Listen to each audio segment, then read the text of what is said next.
마태복음 5장 4절 한 절 말씀입니다. 오늘도 다 같이 봉독하겠습니다. 시작. 애통하는 자는 복이 있나니 그들이 위로를 받을 것임이요. 아멘.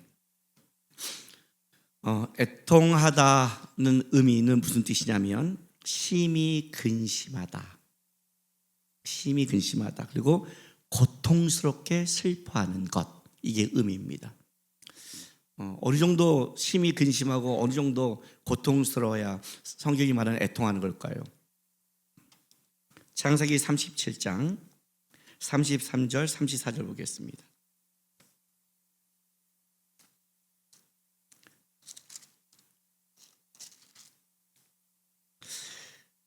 그가 채색 옷을 보내어 그의 아버지에게로 가지고 가서 이르기를 우리가 이것을 발견하였으니 아버지의 아들의 옷인가 보소서 하매 아버지가 그것을 알아보고 이르되 내 아들의 옷이라 악한 짐승이 그를 잡아먹었도다. 요셉이 분명히 찢겨졌다 하고 자기 옷을 찢고 굵은 배로 허리를 묶고 오랫도록 그의 아들을 위하여 애통하니. 요셉의 죽음을 듣고 야곱이 자기 옷을 찢고 우는 장면을 이 애통하다, 이 표현이 지금 성경이 말하는 애통하다는 표현입니다. 느낌이 좀 오세요? 저는 하람이가 군대에 있을 때 그 간호장교가 딱 우리 성경 공부하고 있기 전에 전화 와서 지금 하람이가 살인 진드기에 물린 것 같은데 살 확률이 50%밖에 안 됩니다. 약이 없습니다. 빨리 부모님 내려오십시오. 딱 이 전화 받았을 때 처음에 이 소리가 처음에 잘 안 들렸어요. 왜냐하면 군대 가서 세상 살면서 아들이 곧 죽을 거야. 그것도 곧 지금 대학교로 옮기는 중이니까 빨리 내려오서 이 곧이라는 말을 딱 들었을 때 이게 처음에 이게 나에게 진짜 맞는 건가? 실감이 확 나지 않는 거예요. 처음에는요. 자식이 죽는다 그럴 때, 자식이 죽어간다 그럴 때 부모의 마음이 어떻겠어요? 우리가 TV에서 보잖아요. 자녀가 죽었을 때 부모의 마음. 요즘은 이런 예화를 들 때 참 조심스러워요. 왜냐하면 이런 거예요. 이상한 부모들이 많아서 세상이 너무 이상해지니까 이 죄악으로 말미암아 세상이 정상적인 걸 다 깨버리니까 정상적인 예화가 힘들어요. 그러나 정상적으로 한다면 부모는 그 자녀가 죽어가는 것에 대해서 가슴이 찢죠. 그때 제가 한 기도가 그 기도였어요. 하나님 앞에. 하나님, 이것이 하나님의 뜻이라고 하나님의 방법이라면 제가 순종하겠습니다. 그러나 만약 하나님께서 한 사람을 데려간다면 저를 데려가십시오. 그리고 내 아들에게 제가 맡겨진 그 일을 하나님, 걔가 감당했으면 좋겠습니다. 이게 부모의 마음이죠. 차라리 내가 죽는 게 낫다. 근데 그 자식이 죽은 거예요. 어떻게 했어요? 이게 애통이에요. 성경이 말한 찢어지듯한 내가 죽고 싶은 마음, 이 애통하는 것, 그가 복되대요. 이게 일단 우리가 이해가 안 가는 거예요. 그러니까 성경이 말하는 복과 우리가 이 땅에 말하는 복이 너무나 갭이 커갖고 느낌이 없는 거예요. 실제로는요. 이게 왜 복이라고 말할 수 있을까요? 애통하는 자는 복이 있나니 이게 복이라고 말할 수 있을까요? 이 애통함을 느끼고 살아가라고 말한다면 여러분 일주일 동안 앞으로 자녀가 죽을 그 고통과 아픔을 여러분이 느끼고 살아가십시오라고 제가 축복한다면 지금 아멘 할 사람이 있을까요? 과연? 우리는 이걸 복이라고 말하지 않는단 말이죠. 근데 성경에서 이걸 이제 애통하는 자가 복되다고 말하는 거예요. 왜 애통하는 자가 복되는가 도대체? 성경은 어떤 면에서 복이라고 하는가를 알아야죠. 여러분, 우리가 세상을 살아가면서 행복하다고 말할 때 그 행복에는 굉장히 주관적 의미가 있죠. 그죠? 흔히 복이라는 것은 상대적 의미가 있고 내가 쟤보다 재물의 복을 많이 받았어. 그러면 돈을 많이 벌어야 되고 내가 쟤보다 건강의 복을 받았어. 그러면 더 몸이 튼튼해야 되고 상대적인 평가를 갖고 있지만 행복이라는 것은 주관적 평가가 들어가죠. 돈이 많다고 해서 더 행복하지 않죠. 쟤보다 내가 돈이 없어서 훨씬 행복하죠. 내 예수 안 믿는 친구들이 저보다 돈이 더 많아요. 그런데 걔네가 나보다 더 행복하냐? 그렇지 않아요. 그렇지 않아요. 혹시 걔네가 이걸 듣는다면 네가 그래. 가슴에 손을 얹고 생각해라. 훨씬. 우리 아버님이 교회 안 다니셨을 때 이런 말을 하셨어요. 우리가 제일 가난하잖아요. 근데 전도사들이 얼마나 가난하겠어요. 그런데 남구가 너의 가정은 다르더라 이렇게 말해요. 너의 가정은 달라 그래요. 돈도 없고 애를 가르치도 못하고 어려움이 있었지만 우리 아버님이 볼 때 우리 가정은 다르대요. 돈이 많다고 행복한 게 아니에요, 여러분. 그럼 우리 기독교인들이 어떤 착각을 하냐면 남편이 잘 못해줘서 잘해줘야죠. 오늘 이제 그 얘기 해야 되니까 제가 잘해줘야죠. 남편 놈 잘해줘야죠. 아내들도 잘해줘야죠. 그죠? 요번에 마커스에서 제가 설교하다가 탁 이제부터 남자부터 얘기하려고 해요. 여자부터 요즘 여자들이 더 많이 사실 상처를 받으니까 이렇게 보면 또 남자 중에서 모르는 소리예요. 말하기가 너무 힘든 시대를 살아가요. 제가 지금 대부분 그래요. 대부분 여자들이 더 힘든데 이번에 내가 마커스 설교하다가 이렇게 말했어요. 여러분 예수 믿는 거 맞으세요? 예수 믿는 게 뭐예요? 예수 믿는다는 건 뭐냐면 예수 그리스도의 십자가의 사랑을 알아서 내가 주님으로 말미암아 나가서 좀 손해보고 섬기며 사랑하겠다고 고백한 거 아니에요? 그거 아니에요, 여러분? 예수 믿는다는 것은 내가 세상에서 어쨌든 좀 섬기겠다는 마음이 있지 않아요? 나 예수 믿고 나만 잘 될 거야. 이건 예수 믿는 자의 마음은 아니잖아요.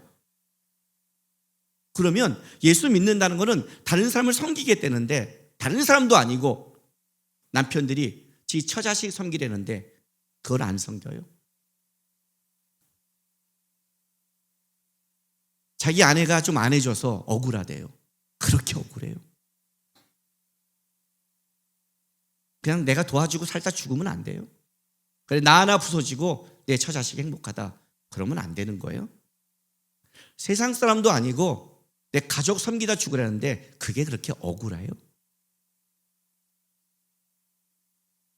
전 좀 이해를 못 하겠어요. 내가 부족하고 못하는 거 물론 나도 힘들 때가 있고 짜증날 때 있지만 본질적으로 신앙적으로 그렇게 이렇게 억울한 문제예요. 아내들도 마찬가지예요. 나만 집안이라는 게 억울하대요. 왜? 선교지에 보내줄까요? 파송시켜줄까? 가서 그 선교지에 가서 거기 가서 다 거기 섬기고 하고 해줄까요? 자기 남편과 자식을 위해 좀 집안일 하잖아요. 그게 하루 종일 하고 나만 하는 게 억울해요? 왜냐면 우리의 복의 개념이 이러니까 그래요. 잘해주고 잘 받고 행복하고 세상적인 누림이 우리는 복이에요. 그러니까 애통하는 자가 이게 느낌이 없는 거예요. 오늘 우리 찬송할 때 뭐 성령의 불 뭐 이렇게 말하면 여러분 어떤 사람 무서워할 거예요. 야, 불이 하나님의 불이 임하면. 주님을 얼마나 사랑하냐에 따라 예배의 찬양이 감격이 다르고 말씀이 다른 거지. 제가 그런 생각해요. 주님을 사랑하지 않는 자가 이 자리에 있으면 얼마나 힘들까? 다 주님에 대한 찬양이고 더 막 헌신하고 태워라 송축해 내 영혼 내 영혼아. 송축할 게 없는데 막 내 영혼을 막 힘들잖아요. 얼마나 힘들어요. 지금 제 설교가 얼마나 힘들까요? 그죠? 여기는 예수가 없으면 너무나 힘든 곳이란 말이에요. 본질적으로 집안이 똑같잖아요. 예수가 없으면 이게 해석될 수 없는 거란 말이에요. 쉽게 말하면 이거는 세상적으로는 절대 복이 아니지만 이 복은 하나님과 엮여질 때만 복이 될 수 있는 거예요. 하나님으로부터 오는 행복을 느끼는 자만이 애통하는 복이 뭔지를 아는 거예요. 왜 성경은 심령이 가라앉은 자가 복되고 애통하는 자가 복될 것인가? 왜 그럴까요? 이것이 영적으로 깨어나는 시작이기 때문에 그래요. 영적으로 깨어나는 시작. 다른 말로 할게요. 하나님을 만나는 자에게는 어떤 증상이 이 안에 일어나냐면 하나님을 만나니까 심령이 가난해지기 시작해요. 천국을 보니까 땅이 아무것도 아닌 거예요. 진짜 대단한 걸 보니까 이 땅의 것이 쓰레기같이 보이는 거야. 내가 이거 붙잡고 살았어. 이거 쫓은 거야? 가난함이 온단 말이에요. 이거는 내가 심령이 가난하면 내가 천국이 내 거야 하는 천국을 소유하기 위해서 뭐 불교처럼 가난하자, 무소유하자, 비우자 그런 식이 아니란 말이에요. 하나님의 은혜를 받기 때문에 오는 진짜 내가 똑똑한 줄 알았더니 진짜 똑똑한 사람을 보니까 아이씨, 제가 옛날에 한 교수님을 만났는데 굉장히 내가 똑똑해는 천재 같은 분이에요. 그래서 교수님한테 그런 말 했어요. 교수님, 참 어렸을 때 공부 잘하고 칭찬 많이 받았겠어요? 교수님 천재 같아요. 그랬더니 씨 웃으면서 아니에요. 이러면 내가 재수없잖아요, 솔직히. 그래서 아니 그렇게 잘하는데 씨 웃으면서 아니 목사님 제가 겸손하려고 제가 한 말이 아니에요.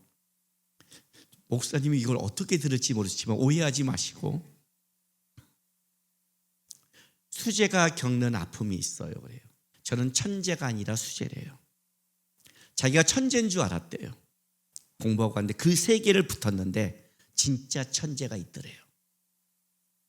그 천재를 딱 본 순간 내가 천재라는 것이 아니었구나를 그때 깨달았대요. 천재는 저런 사람이야.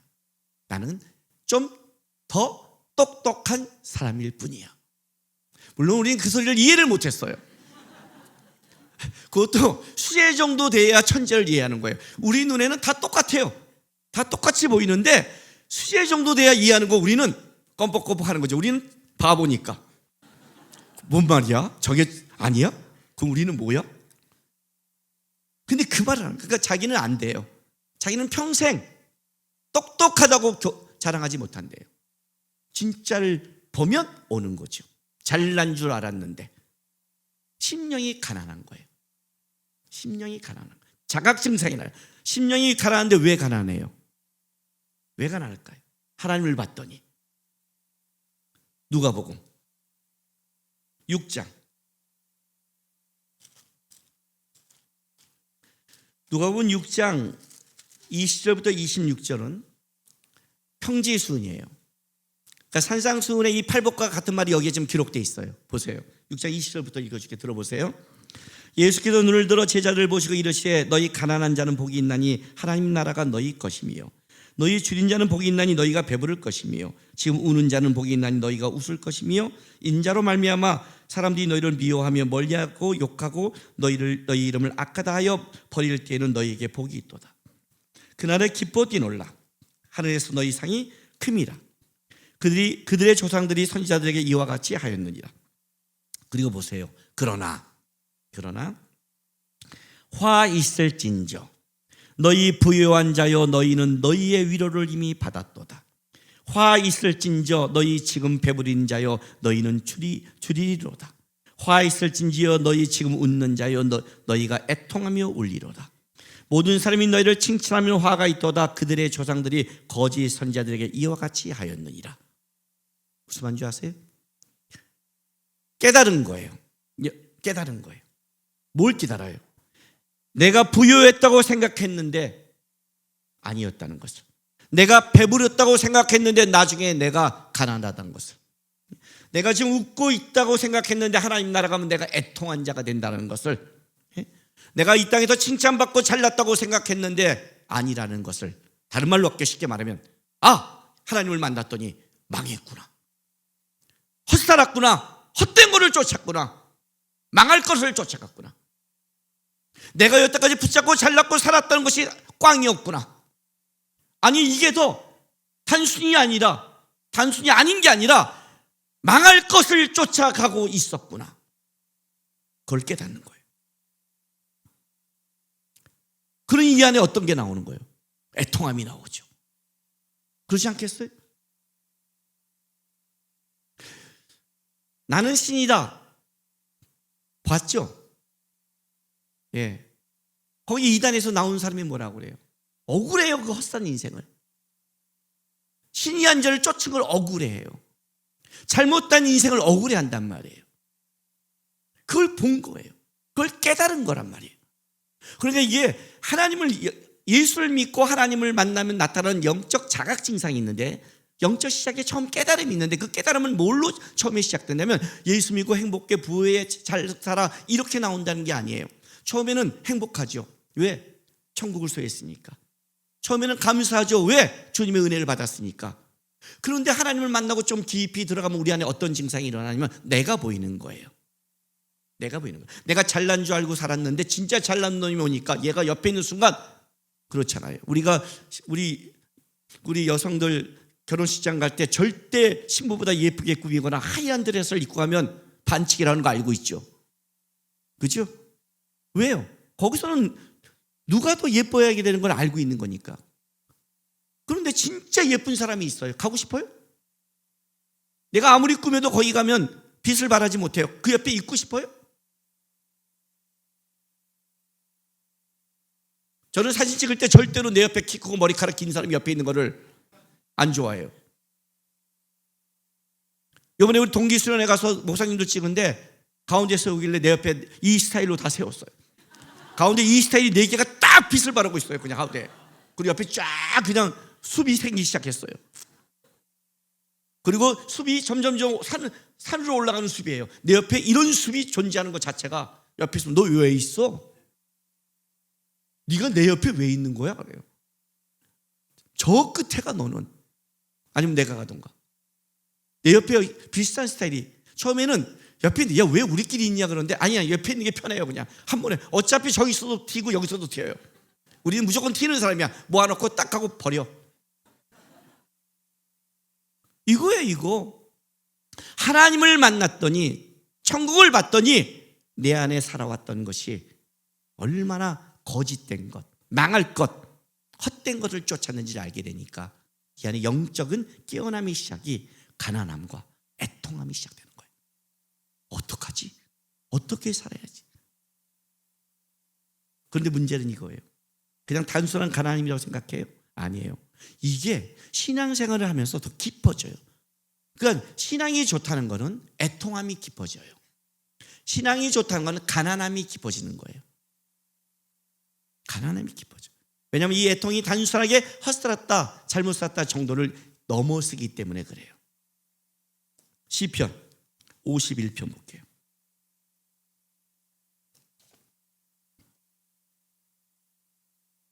1절부터 5절.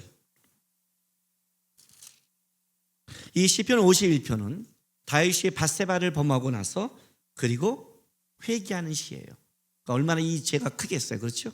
밧세바를 범하고 한 회개인이 얼마나 이 다윗의 여러 가지 시 중에 이 시는 더 하나님 앞에 더 간절한 회개의 기도가 있단 말이에요. 보세요.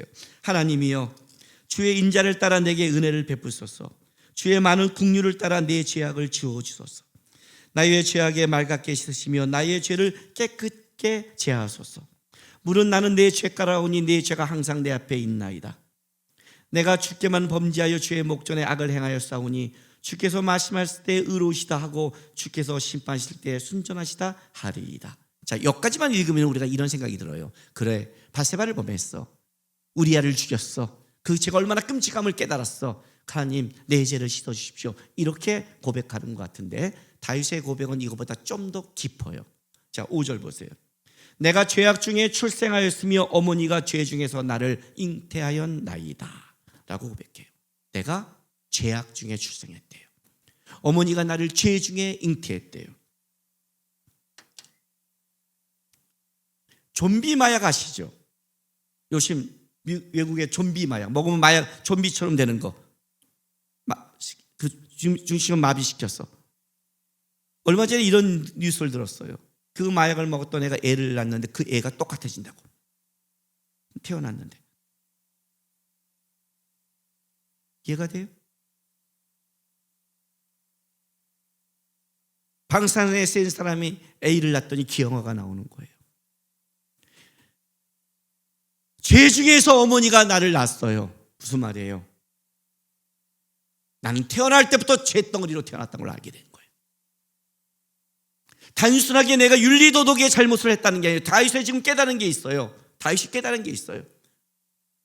윤리도덕의 잘못이 아니었구나. 내가 좀 하나님을 쫓지 않았구나. 깨닫지 못했구나. 실수했구나. 이렇게 하면 여러분 착각하는 거예요.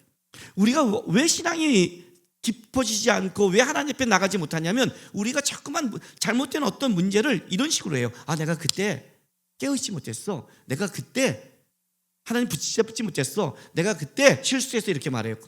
맞아요. 맞는데 그게 여러분이 깨어있으면, 깨어있다는 게 뭔데? 그냥 내가 조심하면? 내가 그때 마음을 잡았으면? 그렇게 생각한 게 아니라는 거예요. 다윗이 왜 이 고백을 한 줄 아세요? 그래도 다윗은요, 하나님의 마음에 합한 자예요. 그러니까 하나님의 마음에 합하다는 건 뭐냐면 다윗의 본성이 하나님 버리고 일부러 완악하게 하고 일부러 의지적으로 나 죄 질 거야, 사울처럼. 사무엘에 와서 얘기했는데 의도적으로 사람을 쫓아가고 하나님을 버려서 한 게 아니라는 거예요. 적어도 다윗은 언제나 하나님 앞에 살려고 노력하는 자예요. 그런 다윗. 나단이 맞을 때 딱 깨닫자마자 그냥 회개하잖아요. 알면 회개하는 게 다윗인데 다윗이 놀랬던 게 있어요. 뭔지 아세요? 나단이 와서 비유를 드는데 비유를 드는 동안도 다윗이 깨닫지를 못했어요.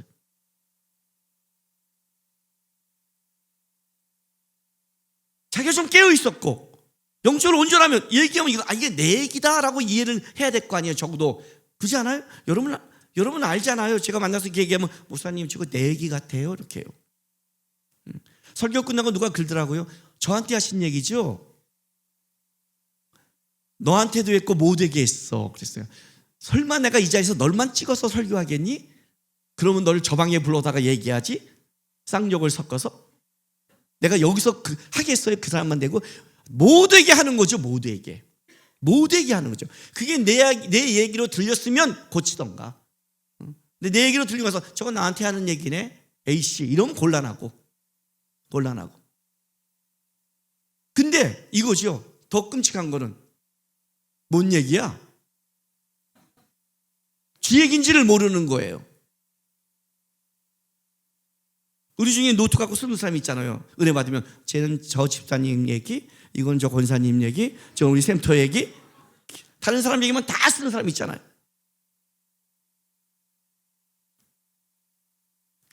자기에겐 적용 안 하는 자.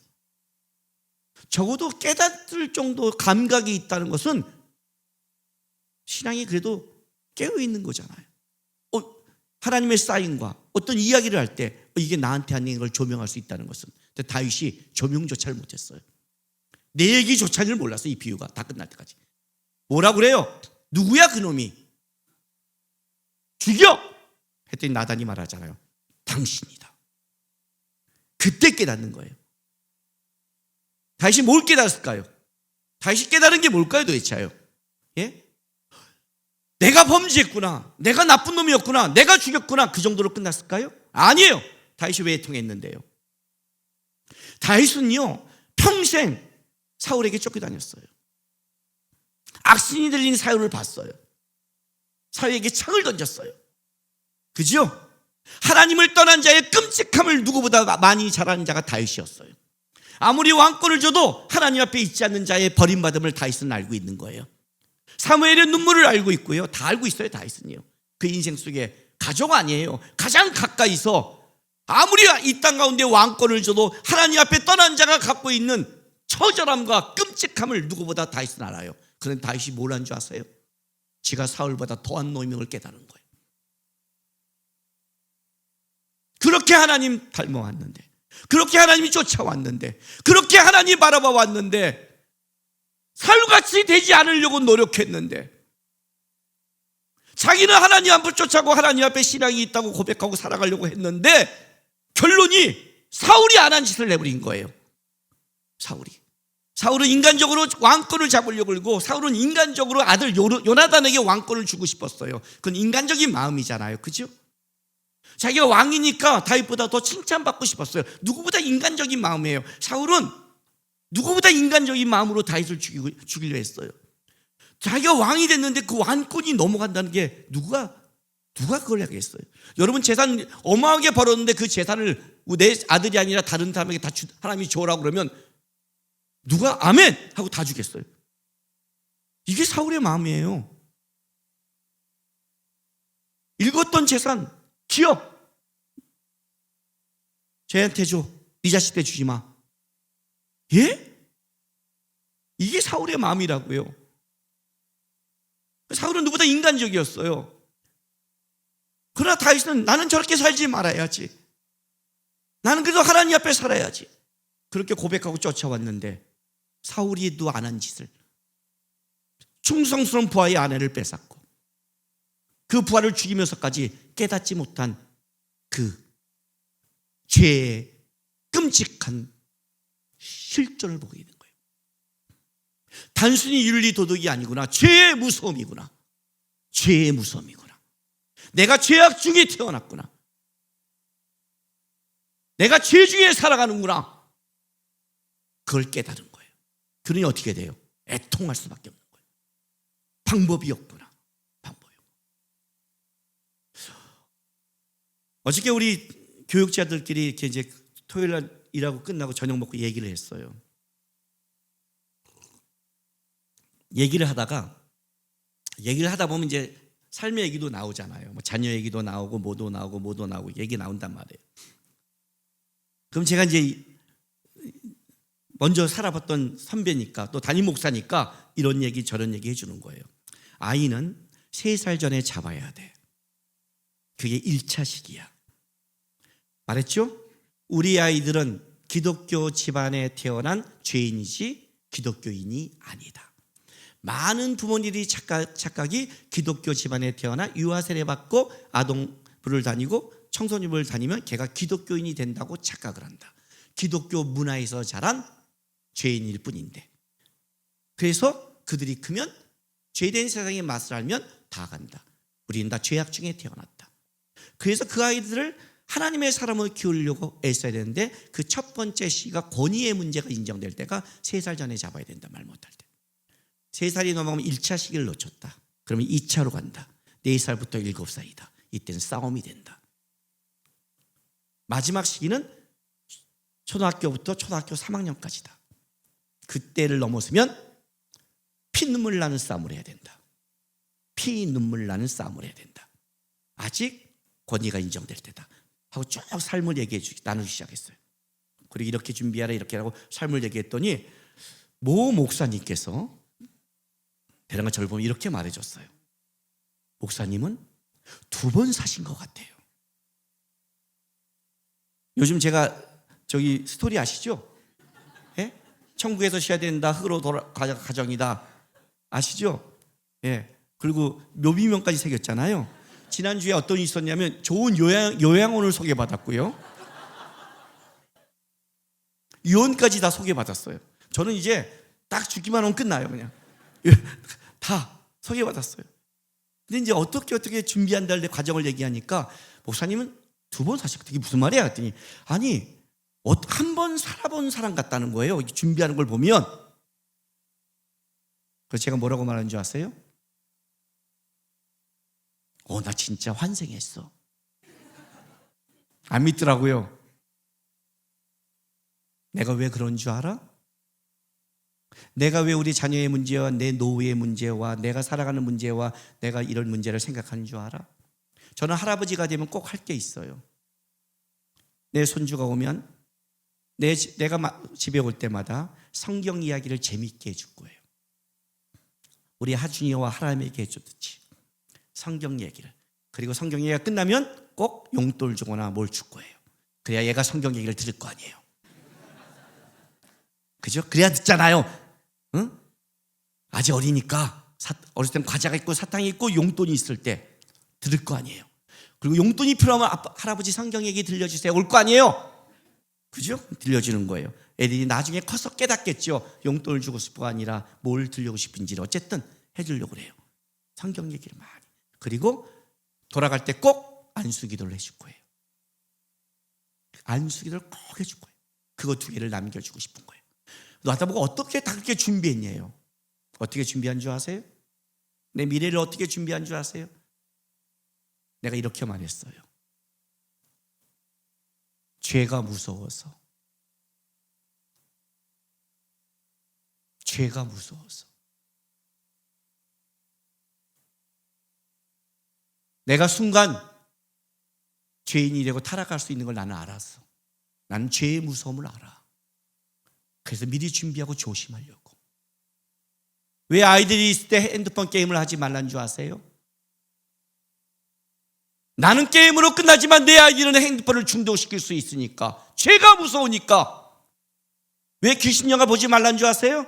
무섭냐 안 무섭냐에 따라서 죄가 무서워서. 내가 연약하고 내가 혹시 하나님으로부터 좀 멀어졌을 때 그 집어넣은 걸 통해 사단이 역사할까 봐 말했죠. 보고 듣고 경험하지 않은 것은 사단이 역사할 수 없다. 사단이 모든 역사하는 것은 내가 보고 듣고 경험하는 것에서만 역사한다. 까따라비야. 한 번도 들어보고 경험하지 않는 것은 사단이 어찌하지 못한다. 결국은 내가 틈을 내고 내가 본 것 속에 역사한다면 그 죄가 무서워서 조심하는 거예요.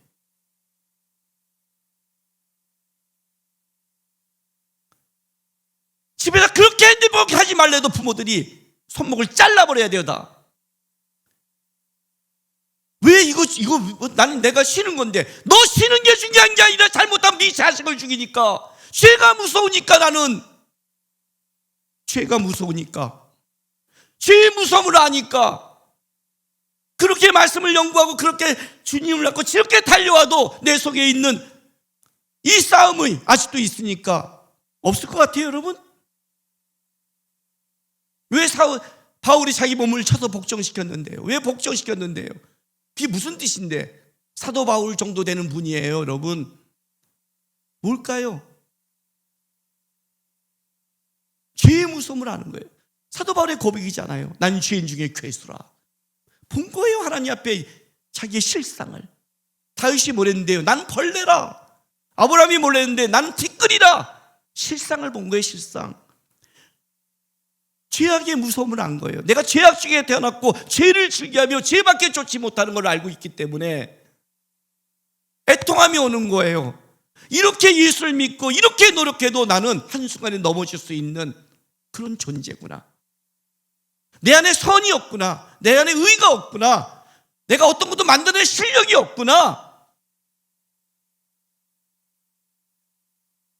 그러니 어떻게 돼요? 애통함이 오죠. 그러니 눈물이 나는 거예요, 하나님 앞에. 시간이 지날수록 하나님 앞에 죄송한 것만 있으니까, 미안한 것밖에 없으니까. 그래서 이런 사람들에는 어떤 특징이 있는 줄 아세요? 애통함이 깊어지면 로마서 7장 24절 보세요. 8장 2절까지. 사도 바울의 고백이지요. 오라 나는 곤고한 사람이로다. 이 사망의 모에서 누가 나를 건져내랴. 우리 주 예수 그리스도로 말미암아 하나님께 감사리로다. 그런즉 내 자신이 마음으로는 하나님의 법을, 육신으로는 죄의 법을 섬기노라. 그죠? 이 싸움을 하고 있는 거예요. 방법이 없다. 나는 오라 이 곤고한 몸에서. 그걸 이렇게 고백해요. 그러므로 이제 그리스도 예수 안에 있는 자에게는 결코 정죄함이 없나니 이는 그리스도 예수 안에 있는 생명의 성령의 법이 죄와 사망의 법에서 너를 해방하였습니다. 사도 바울이 뭘 얘기한 줄 아세요? 자기 자신의 그 모습에 제 애통하면서 딱 발견한 게 하나 있어요. 뭐예요? 하나님의 위로와 하나님의 은혜 아니면 이겨낼 수 없음을 보게 된 거예요. 나에게는 답이 없다. 나에게는 답이 없다. 오직 생명 대신 하나님을 붙잡을 때만이 답이 있다. 주님의 은혜 안고 위로 아니면 안 된다. 그래서 예비하고 붙잡는 거예요. 우리의 기도는 뭘 이루어진다는 싸움, 내 세상 욕심을 이루는 게 아니에요. 주님이 도와주지 않으면 내 이 죄악된 것을 어떤 것도 해결할 수 없습니다. 나는 의와 선을 만들지 못합니다. 하나님이 주신 축복마저도 나는 죄악으로 바꿀 수 있는 실력과 능력이 있습니다. 내 스스로 하나님께 영광 돌릴 능력이 없습니다. 그래서 주님 도와주십시오. 주님 안에 선이 있습니다. 그래서 기도하는 거예요.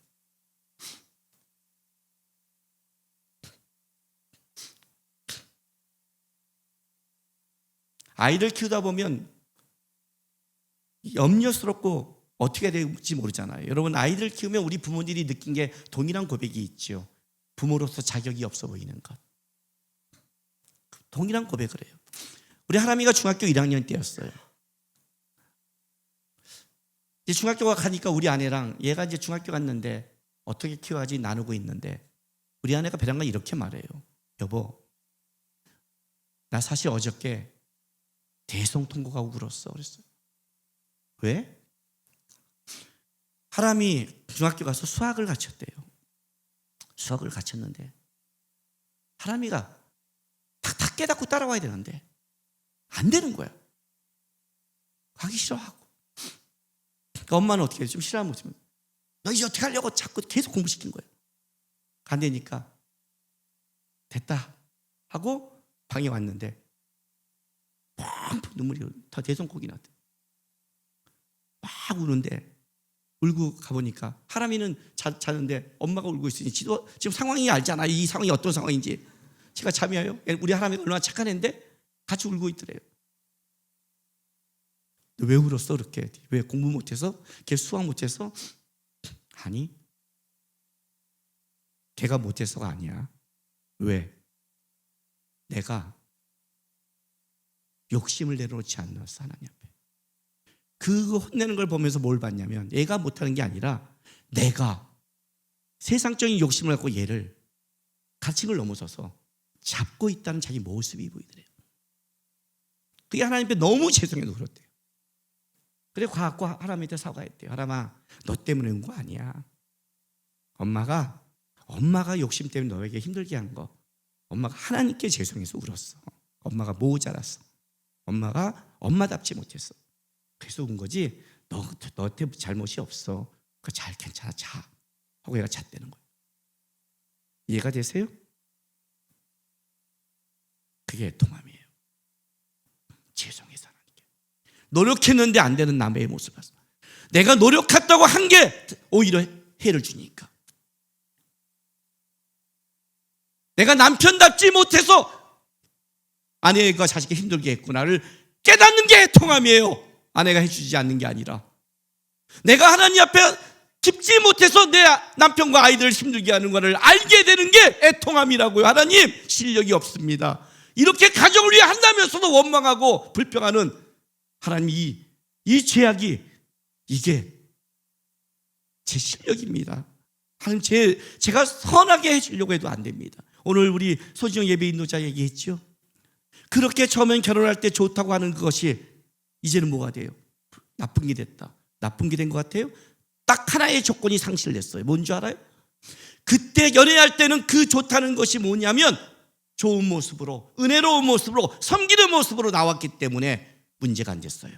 그런데 지금은 그 모습이 자기를 위한, 자기 행복을 위한, 자기 쉼을 위한 걸로 돌아가니까 남편이 연애할 때는 여자를 어떻게 도와주고 사랑하려고 했기 때문에 그게 멋져 보이고 마초 기질도 남자다워 했지만 그 남자다움을 이제는 자기 편한 대로 쓰니까 힘든 거예요. 뭔지 알아요? 하나님을 놓친 거예요. 하나님을 놓치면 완악해져요. 애통함은 어떤 뜻이냐면 하나님을 붙잡고 있는 상태를 말하는 거예요. 하나님을 붙잡고 있는 상태. 그게 애통한 자예요. 근데 애통하는 자는 복이 있어요. 왜냐하면 저희가 위로를 받아요. 말했죠? 애통해서 위로받는 게 아니에요. 물론 그럴 수 있지만 그게 아니에요. 애통하는 자는 복이 있다. 왜냐하면 저희가 하나님의 위로를 알고 받기 때문이다. 우리가 하나님의 위로를 봤어요. 하나님의 은혜를 받았어요. 받고 났는데 보니까 그 하나님의 위로와 은혜를 받고 봤는데 내가 그렇게 못한 나의 삶의 모습과 상태 속에 나의 부족함 속에 애통이 있는 거예요. 세상에 돈이 없고 세상에 능력이 없고 내 뜻대로 안 돼서 우는 애통이 아니라 은혜를 받아도 사랑을 받아도 이렇게 줘도 나밖에 모르는 그 죄악에 깊이 그것 때문에 애통하고 가슴 아프고. 그래서 그 애통하고 가슴 아픔은 왜 복이냐면 그 애통이 다시 하나님을 붙잡으니까, 하나님의 위로를 사모하니까, 주님 도와주지 않으면 안 되니까. 제가 우리 아내한테 그런 말 했어요. 그때요. 여보, 우리 애가 모든 걸 더 잘한다면 걔는 세상에서 가장 쓸모없는 애가 될 거야. 왜냐하면 내 옆에 친구 중에 아파하는 자, 가족 중에 슬퍼하는 자의 마음도 알지 못한 애가 되니까. 하나님은 우리 모두에게 부족함을 줘. 그 부족함을 통해 보라고 자신은. 쟤는 목사가 되는 애라면 자기가 그렇게 안 되는 걸 알고 자라야 안 되는 자의 마음을 알고 같이 할 수 있는 거야. 우리는 기도하는 거야, 여보. 애를 만드는 게 아니라 애를 맡기고 기도하는 거야. 하나님, 부모로 실력이 없습니다. 기도합니다. 그리고 노력하겠습니다. 하나님 하십시오. 이해가 되세요? 그렇게 애통하는 자가 받는 복, 그게 바로 좋은 밭이에요. 여러분이 좋은 밭이냐 아니냐를 평가하는 가장 좋은 것은 내 안에 심령이 가난함이 있고 하나님에 대한 애통함이 있는가. 이런 자는 절대 자기를 잘났다고 말하거나 내가 이렇게 잘나서 이걸 이루었다고 하나님 앞에 교만하지 못해요. 은혜로 된 것이고 은혜로 만든 것이고, 그래서 계속해서 은혜를 쫓아가지 세상에 대한 교만이 들어올 수 없어요. 여러분의 마음이 언제 완악해지느냐? 애통함이 사라질 때, 내 것만 주장하고 싶을 때, 내가 이런 걸 하고 싶을 때, 그때 우리가 완악해져요. 불쌍히 여기만 사라진 것, 애통하는 것. 이 천국의 복을 누리세요. 하나님, 제가 세상으로 꽉 차서 묵은 밭입니다. 주님 보게 하시고 가난하게 좀 도와주시고, 내가 나 때문에 내 옆에 이렇게 고통당하고 있고 내가 못해서 하는 이 죄악의 뿌리에 있는 이걸 보고 애통하는 마음을 허락해 주십시오. 그 애통함이 들어오면 섬기지 말래도 섬기고, 애통함이 들어오면 기도하지 말래도 기도하니까 하나님, 애통하는 자의 복이 내 안에 임해달라고 기도하고 살아가는 여러분 되시기를 바랍니다. 기도하겠습니다. 이 시간에 우리 좀 다짐의 기도했으면 좋겠습니다. 주님, 너무 우리가 세상을 많이 보고 너무 내가 가지고 싶은 것에 마음이 뺏겨 있습니다. 주님 보게 하시고 내 죄악도 보게 하시고, 내 죄악으로 말미암아 내게 붙여진 가족이나 사람들한테 내가 잘못된 걸 흘려보냈던 그 마음도 용서하시고, 하나님의 좋은, 항상 주님을 향한 애통하는 자의 복을 누리는 신앙 되게 해달라고 우리 시간 다 같이 좀 고백하며 결단하며 나가겠습니다. 기도하겠습니다.